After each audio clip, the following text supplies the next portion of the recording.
मेरे सभी उपस्थित भाइयों बहनों, मैं अयोध्या की धरती से आया हूं आप सबको राम राम करने के लिए।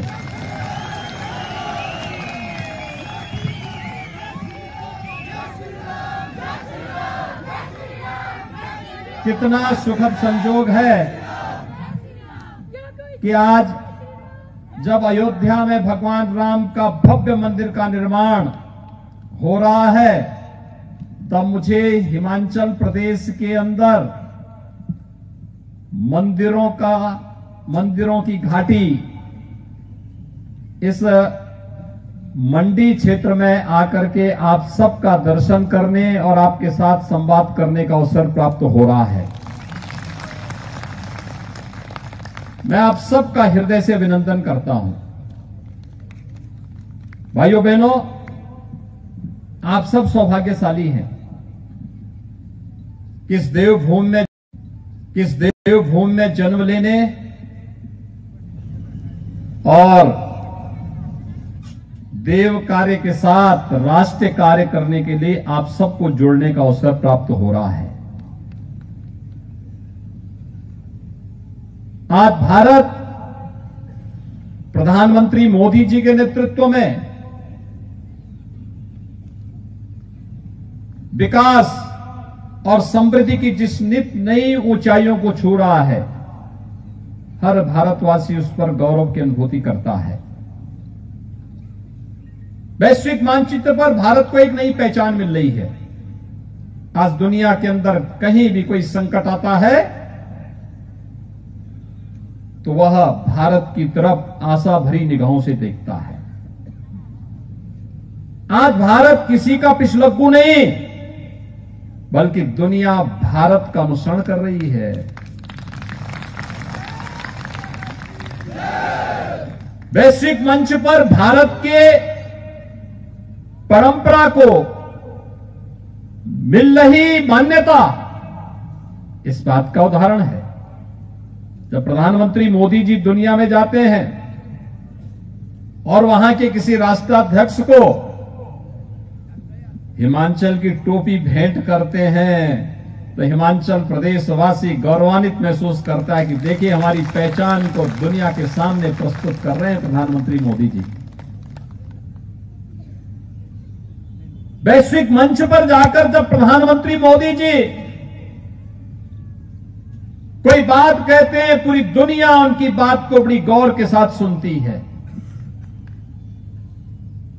और यही नहीं, भारत के अंदर प्रधानमंत्री मोदी जी ने आजादी के अमृत महोत्सव के कार्यक्रम में जब लाल किले की प्राचीर से देश को संबोधित कर रहे थे, उन्होंने अपने संबोधन में पंच प्रण की बात की। एक विकसित भारत का निर्माण करना। हमारा देश विकसित होगा तो हम सब तो विकसित होंगे, हम सबका विकास होगा। हमारे घर में समृद्धि आएगी, खुशहाली आएगी।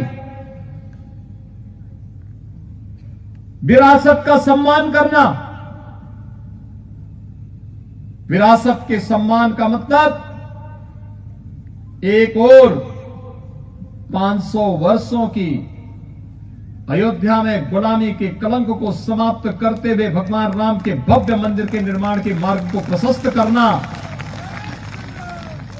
काशी में काशी विश्वनाथ धाम का भव्य निर्माण कर देना। केदारपुरी में भगवान केदारनाथ का उस धाम के पुनरुद्धार के कार्यक्रम को आगे बढ़ा देना। महाकाल में महाकाल के उस नए लोक का लोकार्पण करना। ये विरासत का सम्मान है। आस्था का सम्मान भी विरासत का सम्मान है। तो भाइयों बहनों, राष्ट्र नायकों के लिए जिन्होंने अपना सर्वस्व बलिदान करके भारत की आन मान और शान की रक्षा करते हुए भारत को पुनः आजाद कराने में अपना योगदान किया, उनका स्मरण आजादी के अमृत महोत्सव वर्ष के अवसर पर देश की सीमाओं की रक्षा करने वाले जो जवान शहीद हो गए, उनका सम्मान करना। ये विरासत का सम्मान है। और ये प्रधानमंत्री मोदी जी के आने के बाद प्रारंभ हो पाया। गुलामी के अंश को सर्वथा समाप्त कर देना, जहां पर भी गुलामी की बू आ रही हो, जो हमारे सम्मान और स्वावलंबन के विरुद्ध हो, स्वाभिमान के विरुद्ध हो, हम वह कार्य हरगिज नहीं करेंगे। इस प्रकार का भाव पैदा करना, जाति, मत, मजहब, क्षेत्र, भाषा की दीवारों को समाप्त करके राष्ट्रीय एकता को सुदृढ़ करने का यह भाव, यही तो प्रधानमंत्री जी का संकल्प है। और हमें प्रसन्नता है श्री जयराम ठाकुर जी के नेतृत्व में विगत 5 वर्षों से हिमाचल प्रदेश के अंदर सरकार बखूबी पूरी मजबूती के साथ यहां के हिमालय की जैसे, यहां के पहाड़ों जैसी दृढ़ता के साथ, लेकिन आम जनमानस के प्रति यहां से मिलने वाली नदियों के मीठे पानी की तरह संवेदनशील व्यवहार करना, और यही तो हिमाचल प्रदेश की पहचान बन चुकी है। हर तबके के हित के लिए कार्य हो रहा है। एम्स बन रहे हैं, IIT बन रही है, IIM आ रहा है, मेडिकल कॉलेजेस की श्रृंखला प्रारंभ हो गई है। कोरोना कालखंड में आपने देखा होगा, कोरोना कालखंड में भाइयों बहनों फ्री में टेस्ट, फ्री में उपचार,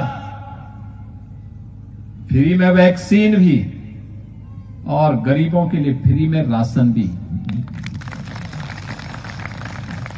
ये जितनी बातें मैं कह रहा हूं, क्या आपको लगता है कांग्रेस होती तो क्या ये कर पाती? कर पाती?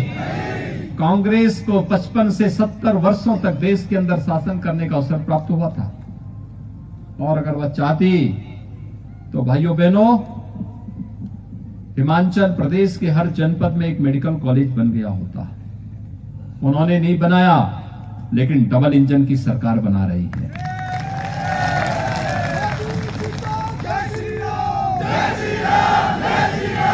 वैश्विक मंच पर कांग्रेस ने 55 वर्षों तक शासन करते हुए भारत को एक पिछलग्गू राष्ट्र बना दिया था। आज हमारा देश पिछलग्गू नहीं, नेतृत्वकर्ता के रूप में प्रधानमंत्री मोदी जी के नेतृत्व में काम कर रहा है। कांग्रेस ने 55 वर्ष के अपने शासनकाल में अन्नदाता किसानों के लिए कुछ नहीं किया। आज तो अन्नदाता किसानों के लिए प्रधानमंत्री किसान सम्मान निधि का लाभ भी दिया जा रहा है। 10 लाख किसान तो अकेले हिमाचल प्रदेश में इस सुविधा का लाभ प्राप्त कर रहे हैं। गरीबों के लिए उपचार की कोई व्यवस्था नहीं की। प्रधानमंत्री मोदी जी ने भी और श्री जयराम ठाकुर जी ने भी आयुष्मान भारत और हिम केयर के नाम पर भी यहां के लोगों को 5 लाख रुपए सालाना स्वास्थ्य बीमा का कवर दे दिया। अच्छी शिक्षा, अभी मैं आ रहा था, श्री दिलीप ठाकुर जी में बता रहे थे, ये हमारा यहां का डिग्री कॉलेज है, कितना भव्य बिल्डिंग बनी हुई है। भाइयों बहनों, शिक्षा के केंद्र एक पहचान देते हैं, स्वास्थ्य के केंद्र एक पहचान देते हैं, नौजवानों के लिए रोजगार और नौकरी की सुविधाएं हो। 10 लाख अग्निवीर की भर्ती प्रारंभ हुई है और हिमाचल ने उसकी शुरुआत की। 10 लाख नए नौजवानों को सरकारी नौकरी देने का कार्यक्रम प्रारंभ हुआ है।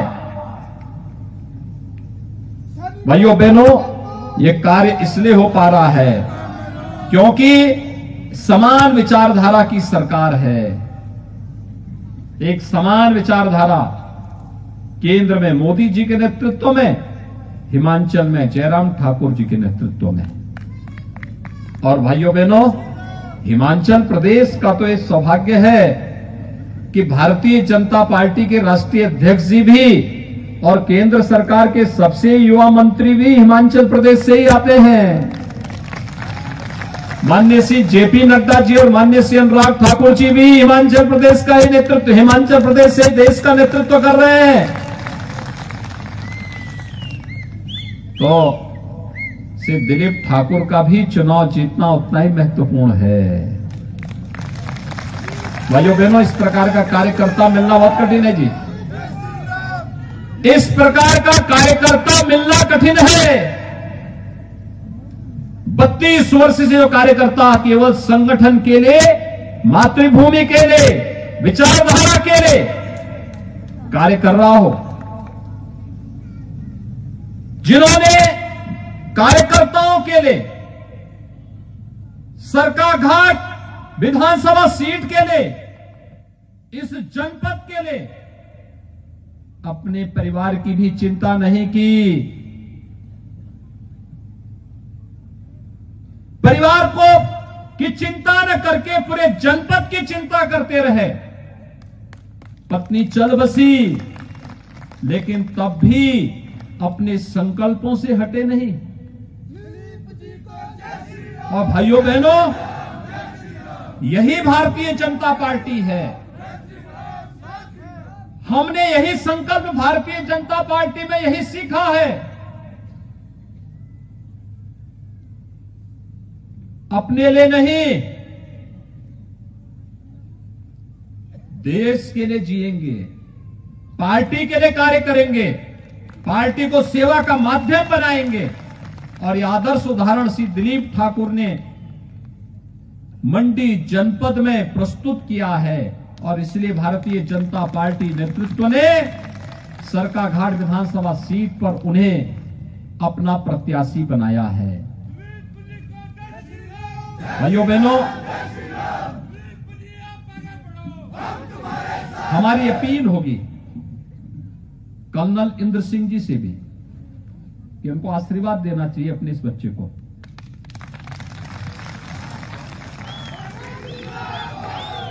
जब वो पिछला चुनाव लड़े थे, तब यह कार्यकर्ता कार्य कर रहा था। आज एक नए कार्यकर्ता को मौका मिला है और पार्टी की व्यवस्था के अंतर्गत अगर वह पार्टी के कार्यकर्ताओं के साथ मिलकर के कार्य करते हैं तो उनका राजनीतिक जीवन स्वयं में बहुत यशस्वी बन जाएगा। और मुझे लगता है इस दिशा में हर एक कार्यकर्ता को लगना होगा। भाइयों बहनों, मैं आप सबके उत्साह के लिए आपका अभिनंदन करता हूं। मैं तो आप सबसे एक बात कहने के लिए आया हूं, हिमाचल प्रदेश में डबल इंजन की सरकार जिस मजबूती के साथ कार्य कर रही है, ये इसलिए संभव हो पा रहा है क्योंकि यहां पर भारतीय जनता पार्टी की सरकार है। विकास यहां पे बुलेट की रफ्तार से तेजी के साथ आगे बढ़ रही है। विकास की जो भी अपेक्षा हिमाचल प्रदेश की है वो आज पूरा हो रही है। एक एक कार्य पूरा हो रहा है। हर क्षेत्र का समग्र विकास की कार्य योजना आगे बढ़ रही है। कहीं हाईवे बन रहे हैं, कहीं डैम बन रहे हैं, कहीं मंदिरों का पुनरुद्धार हो रहा है, कहीं नदियों को चैनलाइज किया जा रहा है, कहीं जल जीवन मिशन के अंतर्गत पेयजल की सुविधा दी जा रही है, कहीं वृद्धजनों को पेंशन की सुविधा दी जा रही है, कहीं निराश्रित महिलाओं को, कहीं पर दिव्यांगजनों को, कोई भी वंचित नहीं है। और प्रकृति के बीच में रहने वाला व्यक्ति तो अपने को कभी वंचित मान ही नहीं सकता। प्रकृति का इतना चौपार हिमाचल प्रदेश के रूप में देवभूमि के लिए आपके लिए प्राप्त हुआ है। हम सबको इस पर गौरव की अनुभूति करनी चाहिए। और मैं आप सबसे अपील करूंगा कि भाइयों बहनों, इस शांति को बनाए रखने के लिए, विकास के लिए शांति आवश्यक है।